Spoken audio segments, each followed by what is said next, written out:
action sports, people think of it in terms of legacy, like X Games has been around for a while, but they don't realize like it's the number 4 sport on Instagram. So when you have things like their legacy, like soccer's number 1, you know, and like action sports as a category is number 4, and they'll say that publicly. It's a huge area, but there's also many opportunities to kind of engage new audience. One of the things that we found, particularly working with Snap, was there's a whole, like, that 13 to 17-year-old range that is really super engaged with action sports content. We were expecting things like scooters, because I don't know how many of you are familiar with the fact that scooters is now an action sport. Like, we have guys who are doing the most extreme things on scooters. In fact, one of our guys who started out as, they called him a scooter kid, he's now like 23, he just won X Games for the 2nd year in a row as a BMXer, just because he's that talented and that good. And he's the one who, as mentioned, has his own YouTube channel. He grew an audience organically over time,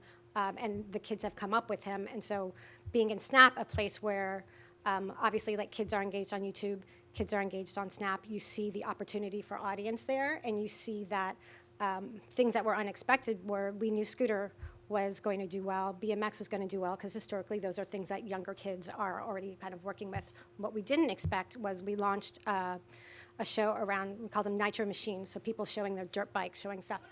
All of a sudden, it's part of a feedback loop where they're submitting to us. It just took off. Like, we didn't know that there was this young core, like also FMX audience out there that was like hungry for content about themselves. Because usually you think of that as kind of an older sport, especially we work with Travis Pastrana, who has been the leader in stunts and action for so long that you kind of think of it as a little above them. So there's just huge opportunity. And then we also launched a sport competition brand called Nitro World Games.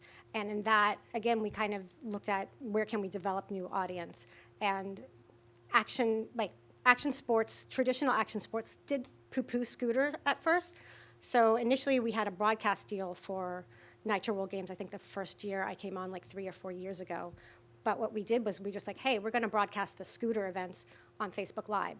Those did extremely well. The audience was extremely engaged. The next year with our Facebook streaming deal, we ran that on Facebook because the audience had been so engaged and was there, and we learned something from just doing it on our own, and that kind of drove a whole new business.